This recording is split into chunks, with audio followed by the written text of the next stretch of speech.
انسانوں میں سب سے بڑا جذبہ، سب سے بڑا موٹو جنسی ہے۔ اللہ نے بڑی کشش ہے مرد میں عورت کے لیے، عورت میں مرد کے لیے، لیکن عورت پیسیو ہے، مزاجن، وہ اقدام نہیں کرتی، آگے نہیں بڑھتا، مرد اقدام کرتا، آگے بڑھتا۔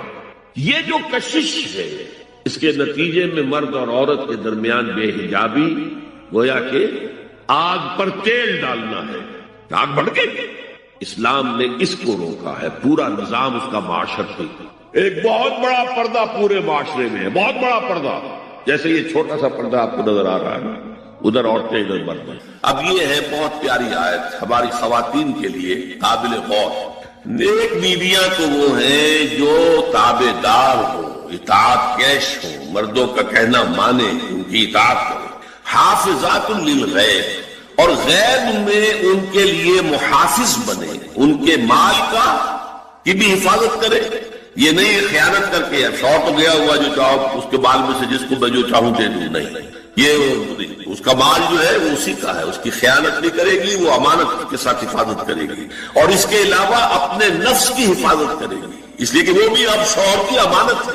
اب اس کا جو بھی جنسی معاملہ ہے وہ اس کے اپنے اختیار میں نہیں رہا، اس کو مل کے بزا کہتے ہیں ہماری فقہ کے اندر، کہ در حقیقت اس کا اختیار کامل اب شوہر کے ہاتھ میں آ چکا ہے، اس کے جنسی اعضاء جو ہے وہ شوہر کے کنٹرول میں، مل کے بزا، ملکیت جو ہے کہ اس کی ہے، لہذا اس میں کوئی خیانت اگر وہ کر رہی ہے تو وہ بھی اس کے خلاف ہو جائے گا معاملہ۔ فالصالحات قانتات، تو نیک بیویاں وہ ہوتی ہیں جو تابع دار ہو، فرما بردار ہو، اور غیب میں یعنی شوہروں کی عدم موجودگی میں جبکہ موجود نہیں ہے حفاظت کرنے والی ہو، اور وہ حفاظت مال کی بھی اور اس کے ان کا اپنے نفس کی بھی، اور یہ کام آسان نہیں ہے، آپ کو معلوم ہے۔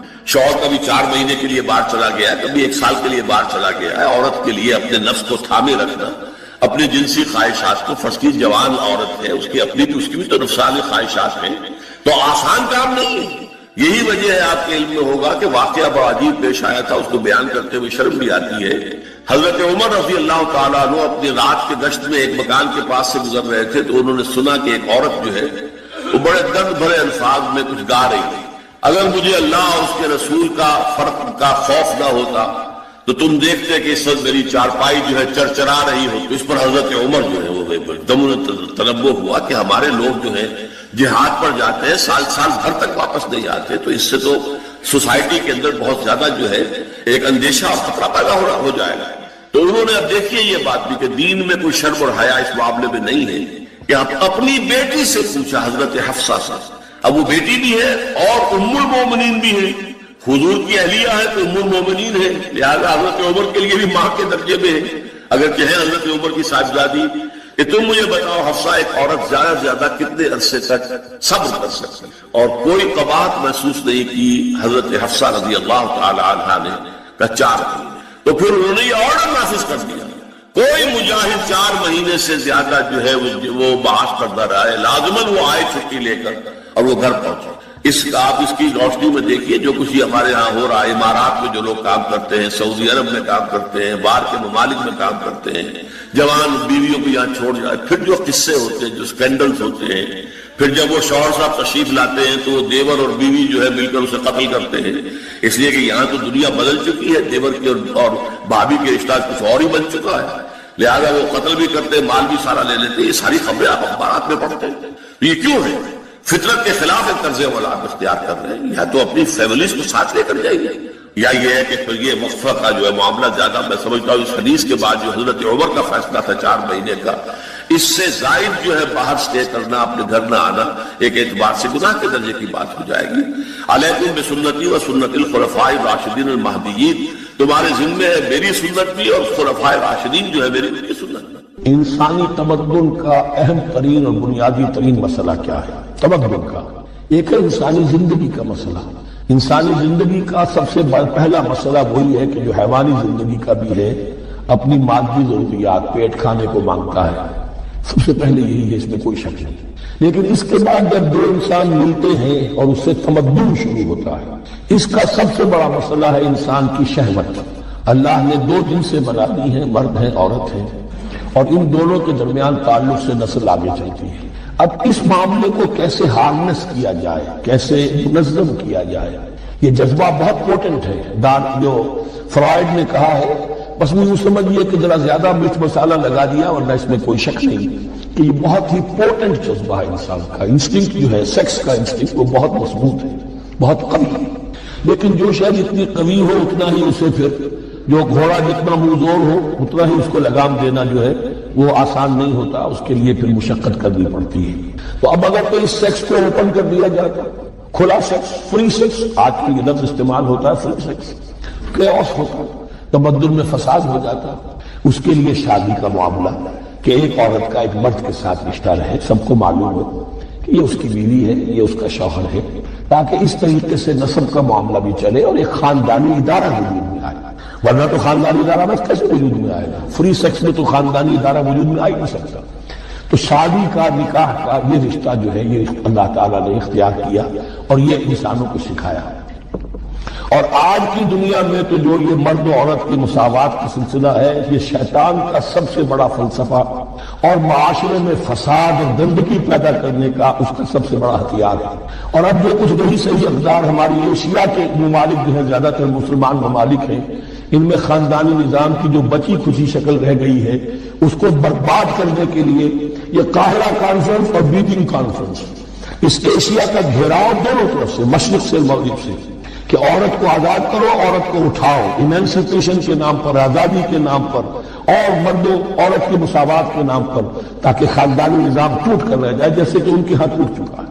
خاندانی نظام میں یہ کلنٹن صاحب نے کہا تھا اپنے سال 9 کے میسج میں کہ ان قریب ہماری قوم، امریکن نیشن، بہت جلد اس کی اکثریت حرام زادوں پر مشتمل ہوگی. Born out of wedlock, وہ کسی شادی کے نکاح کے نتیجے میں تو وجود میں نہیں آئے، زنا کے نتیجے میں وجود آئی ہوئی قوم ہوگی. ون پیرنٹ فیملی رہ گئی ہے، ماں ہی باپ ہے اور وہی ماں ہے، اور وہ دونوں وہ جانتے ہی نہیں. اب وہاں بڑی ایک مہم اٹھ رہی ہے کہ ہر انسان کا حق ہے جیسے معلوم ہو کہ میرا باپ کون ہے. وہاں تو بہت سے لوگ پتہ ہی نہیں باپ کون ہے، کیا پتا. یہ تباہی ہے جو اس معاشرے پر آ چکی ہے، اور ہمارے ہاں بھی لوگ اسی معاشرے کی نقالی پر چل کریں. وَيَسْأَلُونَكَ عَنِ الْمَحِيضِ، اور وہ عورتوں کے ایام ماہواری کے بارے میں آپ سے سوال کر رہے ہیں. قُلْ هُوَ أَذًى، کہہ دیجئے وہ ایک ناپاکی بھی ہے اور ایک تکلیف کا مسئلہ بھی ہے. فَاعْتَزِلُوا النِّسَاءَ فِي الْمَحِيضِ، تو حیض کی حالت میں اگر تمہاری بیویاں ہوں تو ان سے علیحدہ رہو، مقاربت نہ کرو. وَلَا تَقْرَبُوهُنَّ حَتَّى يَطْهُرْنَ، اور ان سے مقاربت نہ کرو. مبارک محفی کے حوالے سے میں آپ کو تقریباً 40 سال قبل کی کیفیت کی طرف لے جانا چاہتا ہوں، جب نزول قرآن حکیم کا 1400 سالہ جشن ہمارے ملک میں منایا جا رہا تھا. یہ جنرل ایوب خان کی حکومت کا دور تھا. قرآن مجید کے نزول کو 1400 برس مکمل ہوئے تھے. اس زمانے میں آپ کو یاد ہوگا، جو میرے ہم عمر ہیں یا میرے آس پاس ہیں انہیں تو یقینی یاد ہوگا کہ بہت سے جشن منائے جاتے ہیں. جشن مہران اور جشن بولان اور کہاں کہاں کے جشن، ان میں رقص و سرود کی محفلیں ہوتی، گانے بجانے کے پروگرام ہوتے ہیں. اسی زمانے میں اس ملک میں جو کچھ دینی مزاج رکھنے والے، ذوق رکھنے والے لوگ تھے، ان کے لیے جشن نزول قرآن بھی طے کیا. اور کیا کیا گیا اس موقع پر؟ قرات کانفرنس کی گئی. سونے کے تار سے قرآن مجید لکھوایا گیا، جو آج بھی ہمارے ہاں فیصل چوک میں موجود. گئی من غزل. اس وقت مجھے یہ احساس ہوا، میں ابھی لاہور منتقل ہوا ہی تھا اپنی دعوت و تحریک کا آغاز کرنے کے، کہ کیا قرآن مجید اس کام کے لیے نازل ہوا تھا؟ کیا یہ حسن قرات کے مقابلے اور قرات کی محفلیں اور یہ سونے کے تار سے لکھا ہوا قرآن جو محض دیکھنے کی چیز ہے، ظاہر بات ہے کہ پڑھنے کا سوال پیدا نہیں ہوتا. تو اس وقت ذہن منتقل ہوا کہ قرآن مجید کے ضمن میں ہمارے اصل فرائض کیا ہے، اصل ذمہ داریاں کیا ہیں. چنانچہ میں نے جنوری 1968 میں 2 تقریریں کی تھی جامع مسجد خضرہ سلم آباد لاہور میں، جن میں اس موضوع پر میں نے خطاب کیا. بعد میں یہ تقریریں اور مقامات پر بھی ہوئی، پھر یہ پمفلٹ کی شکل میں شائع ہوئی. 3-3.5 لاکھ کی تعداد میں اب تک وہ کتاب کا شائع ہو چکا ہے. اردو، اس کے علاوہ انگریزی میں، عربی میں، فارسی میں، سندھی میں، ملائ زبان میں، ملائیشیا کے اندر. تو یہ اللہ تعالیٰ کی طرف سے اس کتابچے کو بہت شرف قبول حاصل. آج میں اسی موضوع کو چاہتا ہوں کہ اختصار کے ساتھ آپ کے سامنے رکھوں. قرآن مجید کے ہم پر جو حقوق ہیں، پہلے سادہ ترین الفاظ میں سمجھ لیجئے. اصطلاحات جو ہے ثقیل ہوتی ہیں، بعد میں آ جائے گی. پہلا حق یہ ہے کہ ہم اسے مانیں جیسے کہ ماننے کا حق، دوسرا حق کیا ہے اسے پڑھیں جیسے کہ پڑھنے کا حق، تیسرا حق کیا ہے اسے سمجھیں جیسے کہ سمجھنے کا حق، چوتھا حق کیا ہے اس پر عمل کریں جیسے کہ عمل کرنے کا حق، اور پانچواں حق یہ ہے کہ اسے دنیا میں پھیلائیں جیسا کہ اس کو پھیلانے کا حق۔ اب ذرا ایک ایک کر کے میں ان کے بارے میں آپ سے مختصر گفتگو کروں گا۔ ہم مانیں قرآن کو جیسے کہ ماننے کا حق ہے، اس کے لیے اصطلاح ہے ایمان، ماننا ایمان، لیکن اس ایمان کے دو درجے، ایک ہے ایمان باللسان، تصدیق باللسان، اقرار باللسان، ایک ہے تصدیق بالقلب، دل میں یقین کی کیفیت پیدا ہے۔ اب ظاہر بات ہے کہ ہم زبان سے مانتے ہیں کہ قرآن اللہ کا کلام ہے جو محمد رسول اللہ صلی اللہ علیہ وسلم پر نازل ہوا، اور یہ بعین ہی یوں کا تو موجود ہے، محفوظ ہے۔ یہ ماننا ہمارا، اس سے اسلام کا تقاضا پورا ہو جاتا ہے کہ ہم نے اس کو تسلیم کیا، اس کو مانا، یہ ایمان ہمارا قانونی ایمان اس طریقے سے پورا ہوگا۔ یہ اصل ایمان اس وقت ہوگا جب دل میں یقین پیدا ہو جائے کہ یہ اللہ کا کلام ہے۔ یہ دل میں یقین کا پیدا ہو جانا آسان کام ہے، اور جب تک یہ پیدا نہیں ہوتا ہم قرآن کے دوسرے حقوق ادا کر ہی نہیں سکتے۔ پڑھنے میں وقت کاہے پہ لگائیں گے؟ پڑھ بھی لیں گے تو سمجھنے کی ضرورت نہیں، جو آج ہمارا حال ہے۔ اول تو وہ لوگ بھی اب بہت کم رہ گئے۔ ایک زمانہ یہ تھا کہ صبح کے وقت آپ اگر مسلمانوں کے محلوں گلیوں میں چلتے تھے تو ہر گھر سے آواز آ رہی ہوتی تھی تلاوت قرآن۔ اب وہ دور ختم، قرآن مجید کا پڑھنا، لیکن وہ ناظرہ صرف پڑھ لینا جو ہے وہ تو کفایت نہیں کرے گا، اس کا سمجھنا، اس کے لیے محنت کرنی پڑے گی، مشقت کرنی پڑے گی۔ یہ محنت اور مشقت تو آدمی اسی وقت کرے گا جب یقین ہو جائے کہ اللہ کا کلام۔ اس لیے میں نے آپ کو جو ابتدا میں آیات سنائی ہیں، الرحمن علم القرآن، رحمان نے قرآن سکھایا۔ یہ رحمان کی رحمانیت کا مظہر اتم ہے کہ اس نے اللہ تعالیٰ نے اپنے بندوں کے لیے یہ قرآن نازل کیا۔ الرحمن علم القرآن خلق الانسان، انسان کو پیدا کیا، علمہ البیان، اسے بیان کی صلاحیت عطا کی۔ اب یہ 4 آیتیں ہیں، اس وقت میں ان کے بارے میں تفصیل سے کچھ عرض نہیں کر سکتا، صرف اس نقطے پر دوبارہ غور دوں گا کہ اللہ تعالیٰ کا جو اسم گرامی الرحمن ہے، جس میں کہ رحمت کا، رحمت خداوندی کی ایسی شان سامنے آتی ہے کہ جیسے ٹھاٹھے مارتا ہوا سمندر، اس شان رحمانیت کا مظہر اتم قرآن ہے۔ دوسری میں نے آپ کو 2 آیتیں سنائی سورہ یونس کی، یا ایھا الناس، اے لوگو، قد جاءتکم موعظۃ من ربکم وشفاء لما فی الصدور وہدی ورحمۃ للمؤمنین۔ دیکھو تمہارے پاس آ چکی ہے نصیحت، موعظت تمہارے رب کی طرف سے، اور جو تمہارے سینوں کے روگ ہیں ان کا علاج، ان کی شفا، اور ہدایت اور رحمت اہل ایمان کے حق۔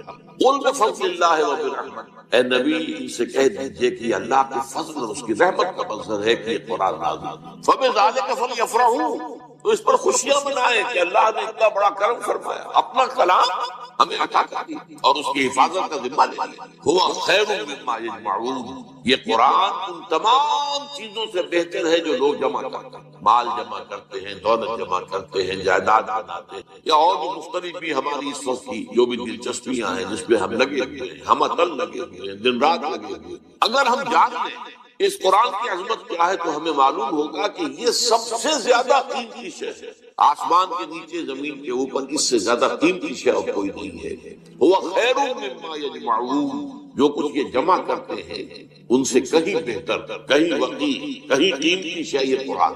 لیکن یہ کیفیت ہمارے اندر کب پیدا ہوگی؟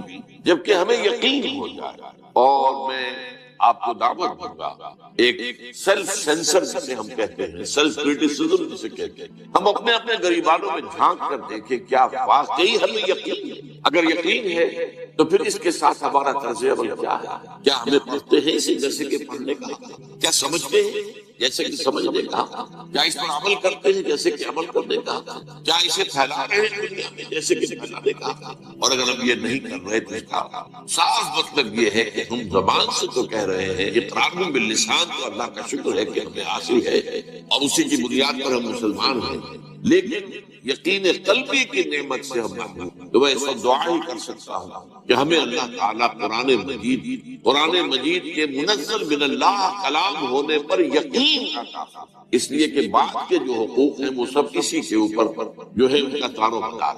اب آئیے نمبر 2، اسے پڑھیں جیسے کہ پڑھنے کا حق۔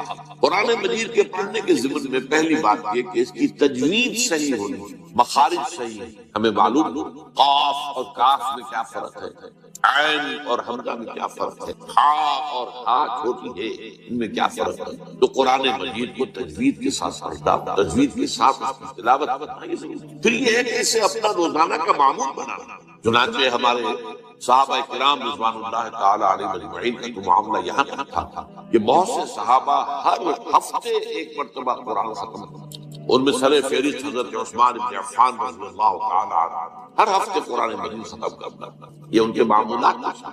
یہی وجہ ہے کہ قرآن مجید کی آپ 7 منزلیں آپ دیکھتے ہیں۔ یہ 7 منزلیں کیوں تھی؟ یہ 7 منزلیں اسی اعتبار سے کہ ایک منزل روزانہ کی تلاوت کر کے ہر ہفتے میں قرآن مجید ختم کرنا۔ وہ تو بعد میں جب ہمارے اندر زوال پیدا ہو گیا اور وہ ذوق یقین میں کمی آ گئی تو اس کے بعد یہ ہوا ہے کہ پھر ہر مہینے ایک مرتبہ ختم کرنے کے لیے 30 پاروں میں تقسیم، لیکن یہ 30 پاروں کا وجود دور صحابہ میں نہیں تھا، یہ بعد کی پیداوار۔ دور صحابہ جو صورتیں ہیں وہ تھی، اور صورتیں جو ہے وہ منزلوں میں وہ منقسم تھی۔ تو یہ 7 منزلیں اس لیے تھی کہ روزانہ ایک منزل کی تلاوت کر کے ہر ہفتے میں قرآن ختم کرنا۔ اسی کا ایک حق یہ بھی ہے کہ اس قرآن مجید کے پڑھنے کا بہترین وقت رات کی نماز ہے، تہجد کی نماز۔ یا ایھا المزمل قم اللیل الا قلیلا نصفہ او انقص منہ قلیلا او زد علیہ ورتل القرآن ترتیلا۔ اب ظاہر بات ہے کہ اس کے لیے لازم ہے کہ کچھ نہ کچھ قرآن یاد کرنا، قرآن مجید کا یاد کرنا۔ تو ایک تو حصہ یہ ہے، ایک حصہ یہ ہے کہ ہم میں سے ہر ایک کو کچھ نہ کچھ قرآن یاد ہونا چاہیے اور سمجھنا چاہیے کہ جتنا قرآن مجھے یاد ہے وہی میری اصل دولت ہے۔ اور یہ قرآن پھر اللہ تعالیٰ توفیق دے تو رات کو تہجد کی نماز میں کھڑے ہو کر ترتیل کے انداز میں ٹھہر کر پڑھا جائے۔ تو یہ ہے قرآن مجید کے پڑھنے کا معاملہ کہ اسے پڑھا جائے جیسا کہ پڑھنے کا حق۔ تیسری بات آئی ہے اس کو سمجھا جائے جیسے کہ سمجھنے کا حق۔ اس کے 2 رتبے مرحلے جو بھی آپ کہیں، پہلا ہے جس کو قرآن کہتا ہے تذکر بالقرآن، قرآن سے نصیحت اخذ کرنا۔ قرآن جو ہدایت دیتا ہے وہ حاصل، اس کے لیے قرآن مجید میں سورہ قمر میں 4 مرتبہ فرمایا گیا وَلَقَدْ يَسَّرْنَا الْقُرْآنَ لِلذِّكْرِ فَهَلْ مِن مُدَّكِرٍ۔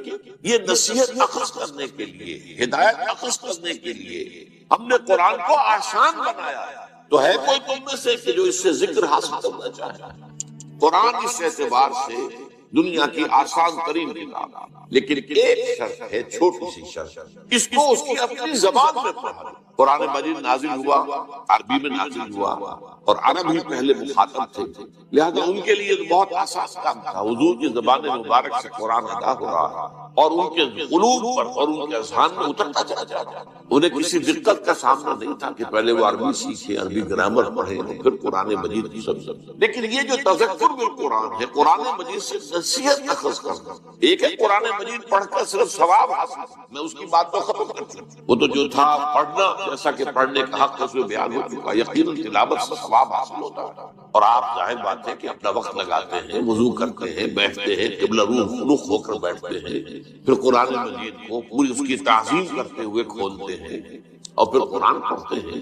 تو آپ کی یہ محنت اور آپ کا جو وقت لگا ہے یہ اللہ تعالیٰ کو اس کا ثواب دے گا۔ لیکن ایک ہے تذکر بالقرآن، قرآن سے نصیحت اخذ کرنا، ہدایت اخذ کرنا، وہ صرف پڑھنے سے تو حاصل نہیں جب تک کہ آپ اسے سمجھیں۔ اور اس کی پہلی منزل یہ ہے کہ آپ اتنی عربی ضرور سیکھ لیں کہ آپ قرآن مجید کو تواتر کے ساتھ پڑھتے چلے جائیں اور اس کا ذکر، اس کی ہدایت آپ کے دل اور دماغ میں اترتی ہے۔ اس کے بغیر تذکر حاصل، ثواب حاصل ہو جائے گا۔ میں پھر عرض کر رہا ہوں، کہیں میری بات کو آپ غلط سمجھیں۔ کچھ لوگ ہیں جو کہتے ہیں کہ بغیر سمجھے پڑھنے سے کوئی ثواب بھی نہیں ہوتا۔ نہیں، میں اس کا قائل نہیں۔ اس کے پڑھنے سے، اس کی تلاوت، محض تلاوت سے بھی ثواب حاصل ہوتا ہے، اگرچہ اس میں ایک نقطہ ہے وہ میں بعد میں عرض کروں گا، لیکن یہ ہے کہ اگر آپ کو اس سے کچھ اخذ کرنی، ہدایت اخذ کرنی ہے، نصیحت اخذ کرنی ہے، تو میرے نزدیک میری بات غور سے سن لیجیے، ہر پڑھے لکھے مسلمان کا فرض ہے کہ وہ اتنی عربی سیکھے کہ قرآن مجید کو اپنی آنکھ سے پڑھے۔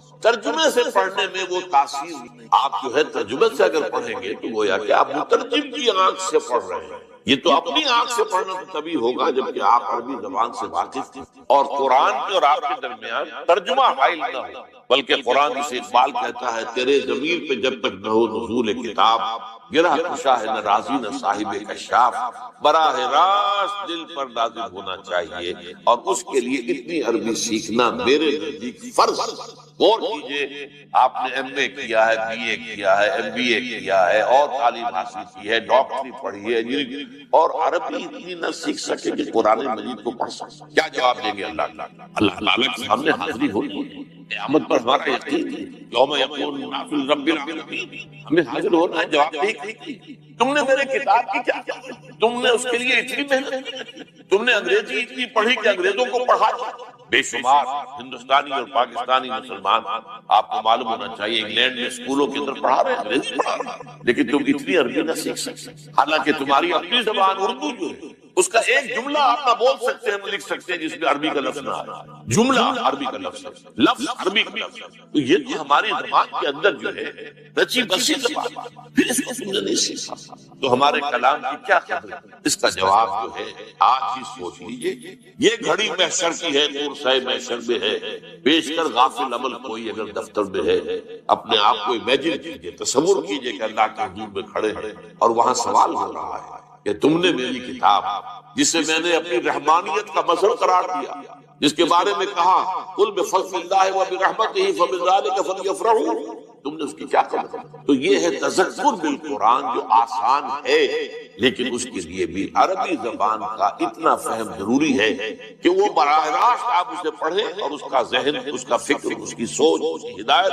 آپ کے قلب اور ذہن میں اترتا۔ اس سے آگے کا معاملہ ہے تدبر قرآن، افلا یتدبرون القرآن ام علی قلوب اقفالها، کتاب انزلناہ الیک مبارک لیدبروا آیاتہ ولیتذکر اولو الالباب۔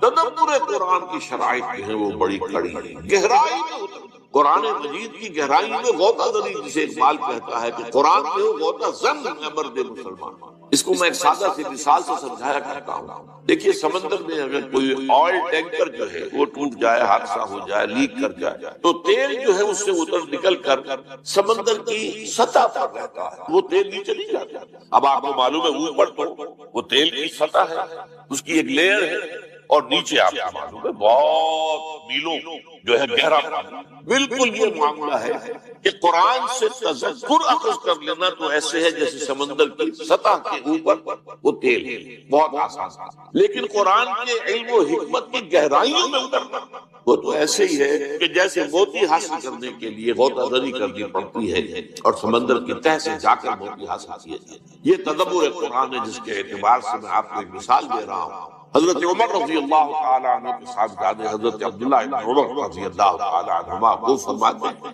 میں نے صرف سورہ بقرہ 8 سال میں، اب آپ غور کریں، عربی ان کی اپنی زبان، اور شان نزول وہ تو ان کے سامنے نازل ہوا ہے، اس پورے ماحول کا وجود معلوم ہوا قرآن مجید کی گہرائیوں میں اترنا اور ان گہرائیوں تک رسائی حاصل کرنا آسان کام، it's a lifelong process. اور اس کا اصل کام کیا ہے آج کے دور میں؟ دیکھیے قرآن جس زمانے میں نازل ہوا ابھی تمدن بہت سادہ تھا، ابھی کوئی بہت پیچیدگیاں نہیں تھی، ابھی انسان کا اجتماعی نظام وہ اتنا گمبھیر نہیں ہوا تھا جتنا آج ہو گیا۔ آج معاشیات کی پیچیدگیاں ہیں، آج کا بینکنگ کا نظام ہے، آج آپ کو معلوم ہے کہ اور بہت سی چیزیں ایسی ہیں، انشورنس کا معاملہ چلا رہا، یہ ساری چیزیں جو ہے یہ غور و فکر کا تقاضا کرتی ہیں۔ تو قرآن مجید نے جو اپنے دور جس وقت یہ نازل ہوا اس وقت کے لیے جو ہدایت ضروری تھی وہ تو سطح پر رکھنی ہے تاکہ آسانی سے انسان حاصل کر۔ اس لیے کہ عرب آپ کو معلوم ہے وہ فلسفی لوگ تو تھے نہیں، ان میں تو پڑھے لکھے لوگ بھی نہ ہونے کے برابر، ان کا تو لقب ہی امیین ہے، ان پڑھ لوگ۔ اس اعتبار سے قرآن مجید نے اپنی بات سادہ رکھی، بہت آسان رکھی ہے، وَلَقَدْ يَسَّرْنَا الْقُرْآنَ لِلذِّكْرِ فَهَلْ مِن مُدَّكِرٍ۔ لیکن یہی قرآن ہے جس میں ہمیشہ کے لیے ہدایت ہے، تا قیامت انسانوں کے لیے ہدایت ہے۔ اب دور جو آنے والے ہیں، بڑے بڑے فلسفی بھی آئیں گے، بڑے بڑے جو دانشور آئیں گے، بڑے بڑے پولیٹیکل سائنٹسٹ آئیں گے، بڑے بڑے اکانومسٹ آئیں گے، بڑے بڑے سوشولوجسٹ آئیں گے، ان کی ہدایت کا سامان کہاں؟ ان کی ہدایت کا سامان بھی اسی قرآن میں ہے، لیکن ان کے لیے جو ہدایت درکار ہے اس کے لیے گہرائی میں جانا پڑے، تدبر قرآن کرنا ہوگا۔ اس کے لیے صرف سطحی طور پر اتنی عربی پڑھ لینا کافی نہیں ہوگا کہ جس سے تذکر حاصل ہو جائے، بلکہ اس کی گہرائی میں غور و فکر کرنے کے لیے نہ صرف یہ کہ عربی زبان بھی گہرائی میں جاتا، وہ زبان جو اس دور کی زبان تھی جسے ہم دور جاہلی کہتے ہیں، اس دور کی زبان میں قرآن نازل، اس کا علم حاصل ہو، اور پھر یہ کہ جدید دور کا بھی علم حاصل ہو، کہ ہمیں معلوم ہو کہ آج کے مسائل کیا ہیں، پہلے اس کا ادراک ہوگا، شعور ہوگا، ان مسائل کو آج انسان کیسے حل کر رہا، اس میں کہاں درستی ہے کہاں غلط ہے، اس کو قرآن کے حوالے سے پہچاننا اور چھانٹ لینا، اور پھر قرآن سے ہدایت اخذ کر کے